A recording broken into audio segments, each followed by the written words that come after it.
자, 요한계시록 말씀을 함께 나누겠습니다. 요한계시록 하면 많은 성도들이 좀 무시무시한 심판 이야기여서 좀 두렵다 이런 생각을 가진 분들이 많이 있고요. 또 이해할 수 없는 여러 가지 내용들로 구성되어서 어렵다 이렇게 생각을 합니다. 그러다 보니까 성도들이 좀 꺼려하고 멀리하고 있는 말씀이기도 합니다. 겉으로 볼 때는 그렇게 보이지요. 그러나 우리가 요한계시록이 우리에게 주어진 그 뜻과 목적이 무엇인지를 알면 좋겠습니다. 요한계시록은 공포심을 심어주기 위해서 주신 말씀이 아니라 위로와 격려, 소망을 주기 위해서 우리에게 주신 말씀이라는 것입니다. 한번 따라서 합시다. 위로와 격려, 소망을 주기 위해 주신 말씀이다. 그래서 요한계시록은 우리에게 두려움을 주기 위해서 주신 말씀이 아니라 오히려 위로와 소망을 주기 위해서 주신 말씀이라는 것을 꼭 기억하시기를 바랍니다. 또 우리가 요한계시록을 이해하기 어렵게 느껴지는 이유는 묵시문학이라는 문학 양식 때문입니다. 이 묵시문학은 상징적인 표현과 시공을 초월한 내용 전개가 특징입니다. 왜 이런 상징적인 언어를 사용해서 마치 공상 영화를 보는 듯한 말씀을 우리에게 주셨을까? 이유가 있습니다. 주로 박해와 탄압을 피하고 또 강렬한 전달을 위해서 이러한 문학 양식을 사용하고 있다는 것입니다. 그러므로 우리가 상징적인 표현의 의미를 이해하면 오히려 줄거리가 잘 보이고 요한계시록을 통해서 하나님께서 우리에게 하시고자 하시는 그 뜻을 잘 알 수 있게 된다는 것입니다. 그렇다면 우리가 왜 요한계시록에 관심을 가져야 할까요? 그것은 무엇보다 요한계시록이 하나님의 말씀이기 때문입니다. 그리고 요한계시록에는 하나님의 강력한 복음의 메시지가 있습니다. 요한계시록 1장 3절의 말씀 한번 찾아보겠습니다. 성경을 한번 펼쳐서 요한계시록 1장 3절의 말씀을 우리가 다 같이 읽어보겠습니다. 자, 시작. 이 애언의 말씀을 읽는 자와 듣는 자와 그 가운데 기록한 것을 지키는 자는 복이 있나니 때가 가까움이라. 성경에서 애언은 주로 미래를 말하는 이 의미보다는 하나님께서 주신 말씀을 맡아서 전하는 내용을 가리킬 때가 많이 있습니다. 이 애언의 말씀을 읽는 자와 듣는 자와 그 가운데 기록한 것을 지키는 자는 복이 있나니 때가 가까움이라. 여러분들이 요한계시록 말씀을 가까이 하면 우리의 믿음의 삶에 복이 된다고 분명하게 약속하고 있습니다. 그래서 우리는 요한계시록에 관심을 가져야 됩니다. 저는 여러분들이 이번 기회에 요한계시록을 1장부터 차근차근 이렇게 뜻을 찾아가면서 읽어보시고 또 말씀을 들으시면 요한계시록의 핵심 내용이 무엇인지 메시지가 무엇인지를 알게 될 줄로 믿습니다. 우리가 요한계시록에 관심을 가져야 되는 또 하나의 이유는 이단들이 이 요한계시록을 사용하여 믿는 자들을 미혹하기 때문입니다. 우리가 요한계시록을 잘 배우고 또 알아서 이러한 이단들의 거짓에 속아 넘어가지 않아야 되겠습니다. 하나님의 말씀은 하늘에서 뚝 떨어진 말씀이 아닙니다. 하나님의 말씀은 시대와 역사의 배경 속에서 사람들에게 주신 말씀이죠. 그래서 성경을 기록한 저자들이 하나님께서 하신 말씀을 그냥 받아서 기록한 것이 아니라 하나님께서는 저자의 어떤 삶이나 인격이나 배경을 활용하셔서 말씀을 전달해 주셨습니다. 그래서 우리가 이 성경의 말씀은 이 기계적 영감론이 아니라 유기적 영감론이라고 해서 저자의 그런 인격, 삶의 배경을 전체로 사용하셔서 하나님이 말씀을 주셨다는 것을 우리는 잘 알고 있습니다. 그렇기 때문에 하나님의 말씀을 우리가 이해하고 해석할 때 중요하게 여겨야 될 것이 뭐냐면 이 성경이 기록될 당시에 배경이 무엇인가를 아는 것이 중요합니다. 또 하나 중요한 것은 뭐냐? 문맥입니다. 어떤 이 문맥 속에서 이 구절이 우리에게 주어졌는지를 이해할 때 바른 이해를 할 수 있다는 것이죠. 요한계시록도 역사적 배경이 있습니다. 로마 제국의 통치하에서 위기에 처한 교회를 향해서 주시는 하나님의 말씀이라는 것입니다. 그래서 요한계시록 1장 4절에 보면 이렇게 되어 있어요. 요한은 아시아에 있는 7 교회에 편지하노니. 7 교회에 보낸 편지가 요한계시록이라는 겁니다. 그 요한계시록을 통해서 우리는 뭘 알 수가 있느냐? 하나님이 교회를 얼마나 사랑하시는지 알 수가 있습니다. 위기 속에 있는 교회, 로마의 그 탄압 아래 고통을 겪고 있는 교회, 또 로마 제국의 거대한 문명 문화 속에서 유혹을 받는 이 교회를 하나님은 안타깝게 여기시고 그 교회를 살리고 보호하기 위해서 요한계시록 말씀을 주셨다는 것입니다. 그러므로 우리가 요한계시록을 가까이 할수록, 요한계시록을 알수록 하나님이 우리를 얼마나 사랑하시는지, 또 하나님께서 얼마나 교회를 귀하게 여기시는지 우리는 알 수가 있다는 얘기입니다. 오늘 우리가 읽은 본문은 특별히 사도 요한이 환상 가운데 하늘에 올라가서 하늘 보좌를 목격한 이야기를 다루고 있습니다. 오늘 본문을 한번 보겠습니다. 여러분들이 마치 영화를 보듯이 요한계시록을 보시는 게 좋습니다. 그러니까 요한계시록은 그냥 문자를 읽는다기보다는 마치 그림이나 영상을 보는 것 같은 그런 마음가짐으로 읽는 것이 좋습니다. 요한이 환상을 보았습니다.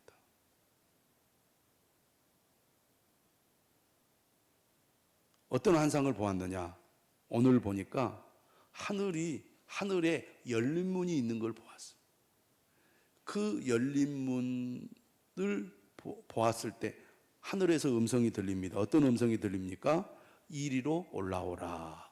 그러니까 그 하늘의 열린 문을 통해서 하늘로 올라오라는 음성을 듣는 거죠. 그래서 성령에 감동되어 사도 요한이 환상 가운데 열린 문을 통해 하늘 안으로 들어가게 됩니다. 하늘 안으로 들어갔더니 그가 무엇을 가장 먼저 보았느냐? 바로 하늘에 있는 보좌, 하늘 보좌를 본 겁니다. 그 하늘 보좌가 있는데 그 보좌에 누가 앉아 계십니다. 근데 이렇게 표현했어요. 그 보좌 위에 앉으신 이가 있는데 그 앉으신 이의 모양이 벽옥과 홍보석 같고 또 무지개가 있어 보좌에 둘렸는데 그 모양이 녹보석 같더라. 하나님을 보석으로 비유해서 묘사를 하고 있습니다. 하나님을 직접적으로 표현하는 것이 불가능하기 때문에 하나님을 보석으로 비유해서 묘사하고 있는 것을 오늘 3절은 잘 보여주고 있습니다. 다시 말하면 사도 요한은 하늘에 올라가서 이 우주 만물을 통치하시는 하나님을 그가 만나게 된 겁니다. 요한계시록에 보면 보좌라는 단어가 47번 나옵니다. 몇 번 나온다고요? 자, 보좌는 뭘 가리키느냐? 소위 말해서 제국의 황제가 앉는 자리예요. 그러니까 보좌는 황제의 권위와 위엄, 그의 그 힘을 상징하는 그런 단어라고 할 수 있겠습니다. 여러분, 당시 로마 제국은 막강한 힘을 가지고 주변 세계를 통치하고 있었습니다.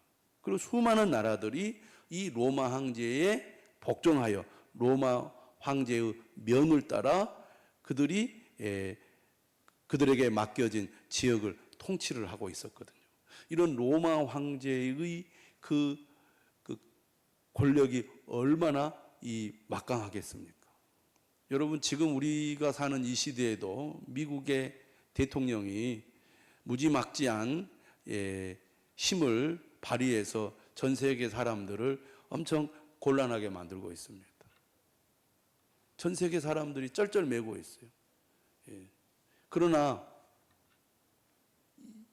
2000년 전 로마 제국은 지금 미국의 대통령보다 비교할 수 없을 만큼 막강한 권력과 힘을 가지고 있습니다. 말을 듣지 않으면 어떻게 합니까?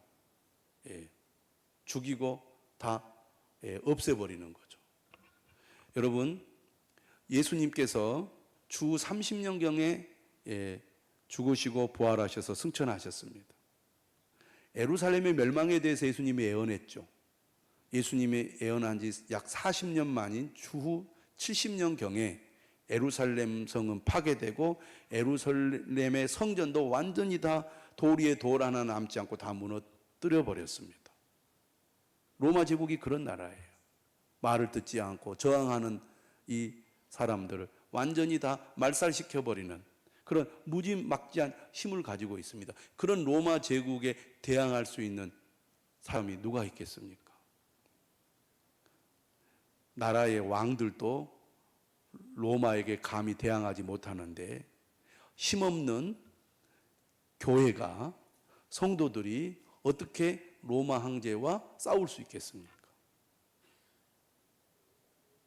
그런 현실 속에서 지금 이 사도 요한이 이 편지를 보낸 그 시기는 주후 95년경이라고 학자들은 말합니다. 주 95년경이면 누가 통치를 하고 있던 시대냐?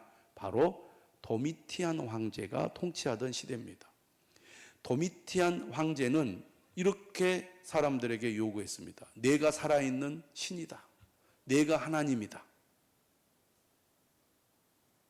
나를 주로, 주님으로 섬기라, 예배하라. 이렇게 요구를 했습니다. 이걸 가리켜서 우리가 황제 숭배라는 거예요. 로마 제국 아래에서 사는 사람들은 모두가 다 황제를 살아있는 신으로, 주님으로 섬겨야 된다. 이게 황제의 명령이었습니다. 그러나 예수 그리스도를 믿는 성도들에게는 용납할 수 없는 일이죠. 우리에게 오직 주님은 하나님뿐인데 하나님이 아닌 이 세상의 권력을 가진 로마 황제를 하나님으로, 주님으로 섬기라? 우리는 그럴 수가 없다. 그렇기 때문에 더욱 박해를 당하고 사람들에 의해서 늘 고난을 겪을 수밖에 없었습니다. 땅의 현실은 강력한 로마 제국의 지배 아래에 있습니다. 기독교인들은 숨죽이고 믿음을 지켜야 하고 때로는 이 로마 제국의 박해 아래에서 목숨을 잃을 수밖에 없는, 그래서 교회가 완전히 무너지고 파괴될 수밖에 없는 그런 지경에까지 이를 수밖에 없었습니다. 여러분, 이 기독교가 로마의 공인이 되기까지 기독교인들은 심지어 이 지하로 들어가서 이 무덤이 있는 그런 땅 속에서 굴을 파가지고 거기에서 믿음을 지키고 예배를 드리고 말씀을 가르치고 그렇게 신앙생활을 해야 할 정도로 심한 박해도 겪어야 했습니다. 그런데 그러한 기간이 금방 끝나는 게 아니죠. 오랜 기간 동안 그러한 기간이 계속되기 때문에 세상에 살고 있는 이 로마 제국 아래 그리스도인들이 얼마나 힘들고 얼마나 앞이 캄캄했겠습니까? 그렇게 절망 속에서 무기력한 이 존재임을 실감하면서 살아야 하는 그리스도인들에게 오늘 하나님께서 사도 요한을 통해서 소망의 말씀을 주신 것입니다. 눈에 보이는 현실은 로마가 통치하지만 진정으로 이 세상 만물을 창조하시고 다스리시는 분은 하늘에 계신 하나님이시다. 로마 황제의 보좌가 대단해 보이지만 하늘에 올라가 보았더니 진짜 이 세상의 통치자요 주권자는 하나님이시구나 라는 것을 이 사도 요한은 이 환상을 통해 하늘에서 보았던 것입니다. 하나님이야말로 전능하신 분이시고 진정한 왕이실 뿐만 아니라 로마 황제와는 비교할 수 없는 분이시라는 것. 여러분, 오늘 우리도 로마 시대의 그리스도인들처럼 눈에 보이는 대로 사는 사람이 아니라 보이지 않는 것을 볼 수 있는 믿음의 사람이 될 수 있기를 바랍니다. 주님은 사도 요한에게 눈에 보이는 세계가 전부가 아니다. 하늘 보좌를 통해 하나님만이 진정한 왕이고 통치자이라는 것을 우리 모두 보아야 될 줄로 믿습니다. 그래서 하늘 보좌를 본 거예요. 자, 이 하늘 보좌에 앉아 계신 하나님, 이 벽옥과 홍보석과 또 녹보석과 같은 그런 찬란하고 거룩하시고 그리고 신실하신 그 하나님을 요한은 목격을 합니다. 그런데 이 보좌 주변에 누가 있었느냐? 자, 4절을 한번 읽어보겠습니다. 시작. 또 보좌에 둘려 24 보좌들이 있고 그 보좌들 위에 24 장로들이 흰옷을 입고 머리에 금관을 쓰고 앉았더라. 지금 요한은 환상을 보고 있습니다. 환상 가운데 하늘에 올라갔습니다. 하늘에서 하나님의 보좌를 봤어요. 그런데 그 보좌 주위에 24 보좌가 있는데 그 24 보좌에 24 장로들이 앉아 있습니다. 자, 이것은 무엇을 보여주는 장면이냐?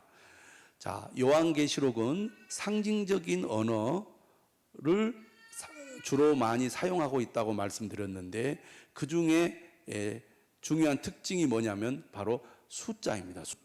숫자를 통해 어떤 상징적인 그런 의미를 전달한다는 것이죠. 요한계시록에서 가장 핵심적인 이 숫자는 바로 7이라는 숫자입니다.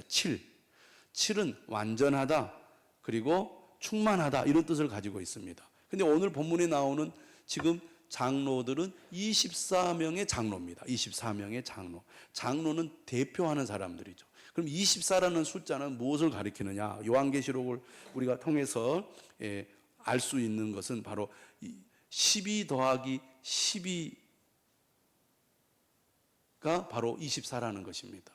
그러면 앞에 12는 무엇이고 뒤에 12는 뭐냐? 앞에 12는 구약의 12지파를 가리키고 뒤에 12는 예수님의 12제자를 가리킵니다. 그러니까 24 장로라는 것은 구약의 성도들을 대표하고 신약의 성도들을 대표하는 사람들이 바로 24 장로라는 것이죠. 그러니까 신구약 하나님의 모든 백성들, 구약의 교회와 신약의 교회를 대표하는 장로들이 지금 하나님 보좌 주변에 이렇게 둘러 앉아 있는 것입니다. 그런데 이들을 보니까 흰옷을 입고 머리에 금관을 쓰고 앉아 있습니다. 그러면 이 사람들이 누구냐? 바로 고난과 박해를 이기고 승리한 사람들이라는 것을 알 수가 있어요. 무엇을 통해서 알 수가 있느냐? 요한계시록 2장과 3장에 보면 7교회에 보낸 편지가 있는데 고난과 유혹을 이기고 승리한 사람들에게 주님이 약속을 하십니다. 무슨 약속을 하느냐? 2장 10절에 보면 이런 말씀이 있어요. 2장 10절에 어떤 말씀이 있느냐 하면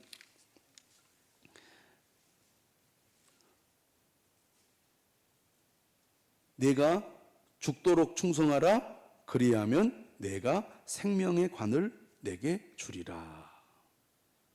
이기는 자는 둘째 사망의 해를 받지 아니하리라. 이런 말씀이 있습니다. 금관을 주겠다는 거죠. 그리고 3장 5절에 보면 또 이런 말씀이 있습니다. 3장 5절에 이기는 자는 이와 같이 흰옷을 입을 것이요. 또 3장 21절에도 어떤 말씀이 있습니까? 3장 21절에도 이기는 그에게는 내가 내 보좌에 함께 앉게 하여 주기를. 내가 이기고 아버지 보좌에 함께 앉은 것과 같이 하리라. 그래서 지금 24장로가 보좌에 앉아 있습니다. 흰 옷을 입고 머리에 금관을 쓰고 있습니다.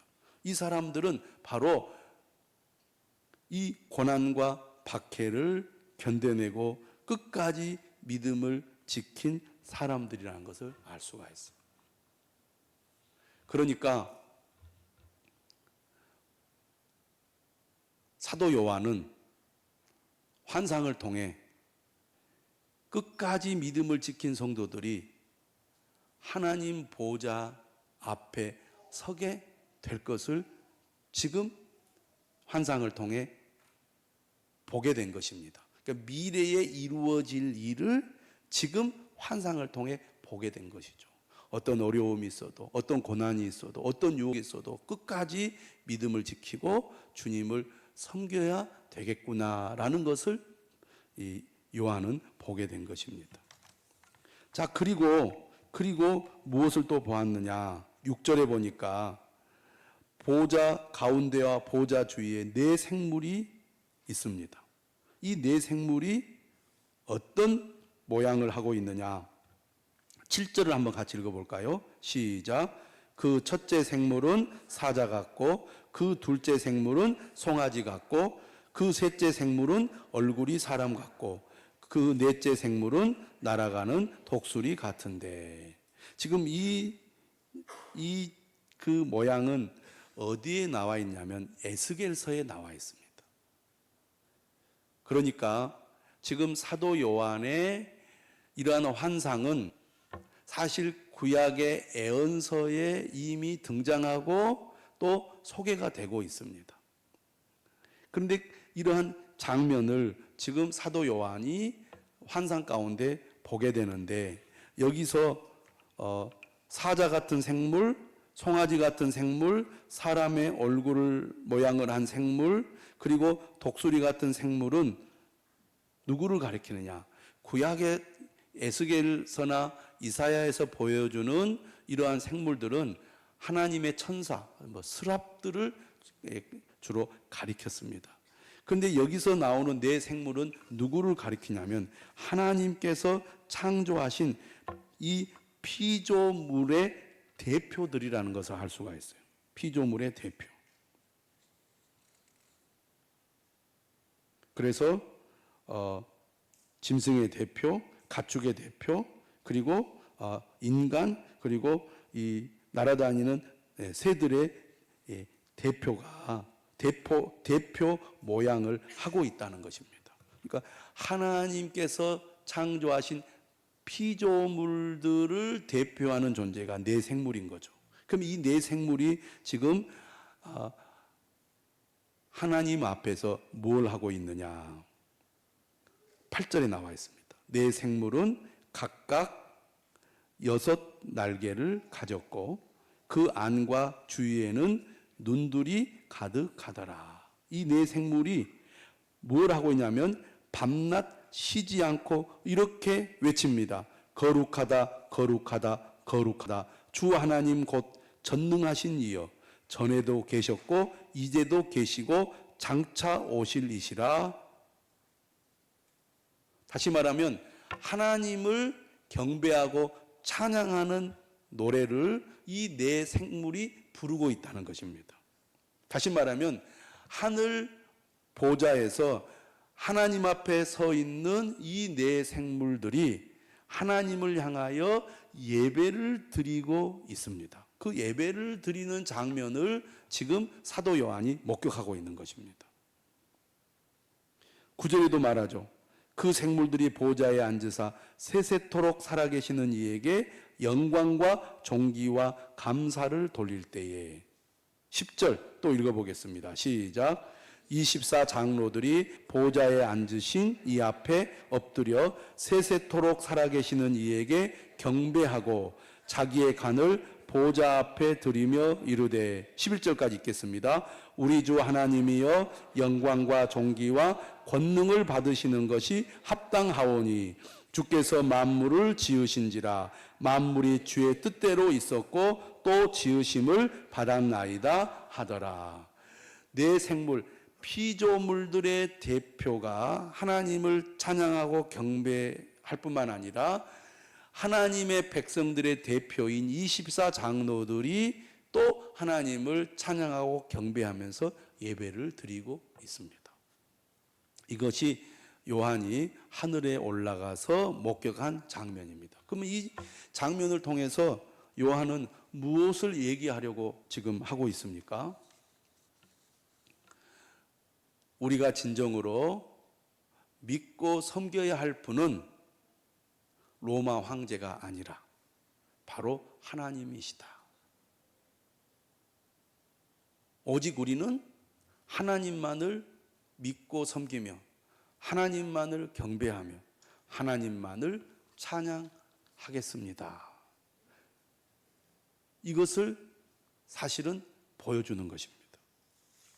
오늘 우리는 이 요한의 환상을 통하여 우리가 어떤 믿음으로 어떤 삶을 살아야 할지를 분명하게 알고 배워야 할 줄로 믿습니다.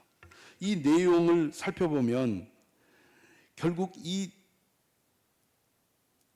찬양의 장면과 내용은 우리에게 뭘 분명하게 보여주느냐? 한번 따라서 합시다. 이 세상의 주인은 누구인가?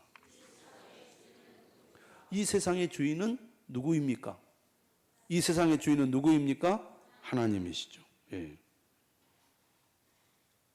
도미티안 황제는 자신을 하나님으로 주님으로 부르라고 강요했지만 24 장로는 하늘 보좌에 앉아 계신 하나님께만 이 호칭을 사용합니다. 하나님만이 영광과 존귀와 권능을 받으시기에 합당한 분이라고 선언하고 있어요. 그래서 오늘 본문은 세 가지 질문을 우리에게 던집니다. 첫 번째, 누가 이 만물을 창조했는가? 황제입니까? 하나님입니까? 하나님이시죠. 오늘 마지막에 이렇게 말하잖아요. 주께서 만물을 지으신지라 만물이 주의 뜻대로 있었고 또 지으심을 받았나이다. 로마 황제가 아무리 대단하다 할지라도 로마 제국이 아무리 강력한 힘을 가지고 있다 할지라도 하나님의 피조물에 불과하다는 것입니다. 누가 시간을 초월해 영원히 존재합니까? 황제입니까? 하나님입니까? 하나님입니다. 오늘 뭐라고 말합니까? 9절에 아니 8절에 전에도 계셨고 이제도 계시고 장차 오실이라고 하나님을 찬양합니다. 또 9절에 말하죠. 보좌에 앉으사 세세토록 살아계시는 이라고 하나님을 찬양하고 있습니다. 10절에 24 장로들도 마찬가지죠. 세세토록 살아계시는 이에게 경배하고. 여러분, 로마의 황제가 아무리 대단하다 할지라도 세상의 권력이 아무리 막강하다 할지라도 그 권력과 힘은 유한하고 매우 제한적이라는 것입니다. 로마 황제들이 아무리 대단하면 뭐예요? 오래가지 못해서 죽습니다. 암살을 또 당해요. 계속 황제가 바뀝니다. 로마 제국 역시 마찬가지입니다. 결코 무너지지 않을 것 같은 로마 제국, 결국은 무너지고 망하고 말았습니다. 시간을 초월해 영원히 존재하시는 분은 하나님 한 분뿐입니다. 마지막으로 세 번째, 누가 궁극적인 소망을 줄 수 있습니까? 로마 황제입니까? 하나님입니까? 하나님이시죠. 그러므로 결국 누가 예배를 받기에 합당합니까? 로마의 황제입니까? 하나님이십니까? 하나님이십니다. 예배란 나는 이 거대한 로마 제국과 그 황제를 숭배하라는 그 요구를 나는 거부합니다. 나는 로마 황제를 섬기거나 숭배하지 않고 오직 하나님만 믿고 섬기겠습니다. 예배는 어떤 면에서는 저항입니다. 저항. 여러분, 오늘 우리 시대의 로마 제국은 누구이고 로마 황제는 누구입니까? 바로 물질 문명입니다. 이 물질 만능주의 사회에 우리는 살아가고 있습니다. 그래서 모든 것을 이 물질 만능의 시각으로 봐라. 누가 더 돈을 많이 벌고 있는가? 누가 더 성공했는가? 그래서 우리는 이런 물질 문명의 이 거대한 힘 앞에 굴복하면서 하나님을 믿고 섬기는 것보다 이 세상의 거대한 물질 문명에 속해서 그 물질 문명을 추구하며 사는 것이 훨씬 더 안전하고 평안하고 행복하다는 것을 우리는 느낄 때가 많이 있습니다. 여러분, 우리가 늘 가까이 하는 이 매체들은 바로 이 물질 문명이 위대하고 물질 문명이 우리에게 궁극적인 행복을 주는 것이라고 늘 우리에게 선전합니다. 어떻게 하면 우리가 이 세상에서 행복하게 살 수 있을까요? 어떻게 하면 진정한 만족을 누리며 살 수 있을까요? 어떻게 하면 우리가 원하는 것을 이룰 수 있을까요? 이 거대한 물질 문명, 이것이 우리에게 진정한 만족과 행복을 줍니다. 세상은 우리에게 늘 그것을 강조해요. 그래서 우리가 신앙생활을 하면서도 이 아시아의 7교회가 그 가운데 몇몇 교회들은 그런 로마 제국의 이 유혹에 넘어가서 하나님을 섬긴다고 하면서도 세상을 섬기는 그런 행동을 취하고 있었습니다. 오늘 우리도 그렇지 않습니까? 말로는 하나님을 믿는다고 하면서도 하나님보다는 세상을, 하나님보다는 세상의 것을 더 좋아하고 더 의지하고 더 숭배하며 살아갈 때가 많다 그겁니다. 하나님 앞에 나와서 예배드리는 우리는 어떤 마음을 가지고 예배를 드려야 합니까? 이 거대한 세상의 문명에 내가 굴복하지 않고 오직 하나님만을 믿고 섬기겠습니다. 오직 하나님만을 섬기고 따르겠습니다. 그러한 마음의 자세와 마음가짐으로 나와서 드리는 것이 바로 예배입니다. 저는 여러분들이 그런 진정한 예배자, 진정한 믿음의 사람이 될 수 있기를 주님의 이름으로 축원합니다. 오늘 24장로들이 어떻게 하나님께 예배를 드립니까? 엎드리고 경배하고 자신의 관을 하나님께 드립니다. 자신들의 명예와 권력의 상징인 멸루관을 보좌 앞에 던져버려요. 하나님이 주신 은혜로 내가 누리는 것이지만 이것조차 내가 의지하지 않고 나는 온전히 하나님만을 섬기겠습니다. 겸손한 마음으로 자기를 내려놓고 하나님만을 믿고 섬기는 그 참된 예배자, 그 예배자의 모습이 바로 24장로들의 예배의 자세입니다. 여러분, 오늘 우리도 그러한 진정한 믿음의 사람들이 될 수 있기를 바랍니다. 형식적으로 교회만 왔다 갔다 하는 사람이 아니라 세상의 거대한 힘 앞에 굴복하는 사람이 아니라 나는 진정으로 하나님만을 믿고 섬기겠습니다. 하나님만을 믿고 따르겠습니다. 하나님만을 진정으로 예배하며 살겠습니다. 그러한 우리 모두가 되어야 되지 않겠습니까? 그런 은혜가 저와 여러분들에게 있기를 주님의 이름으로 축원합니다.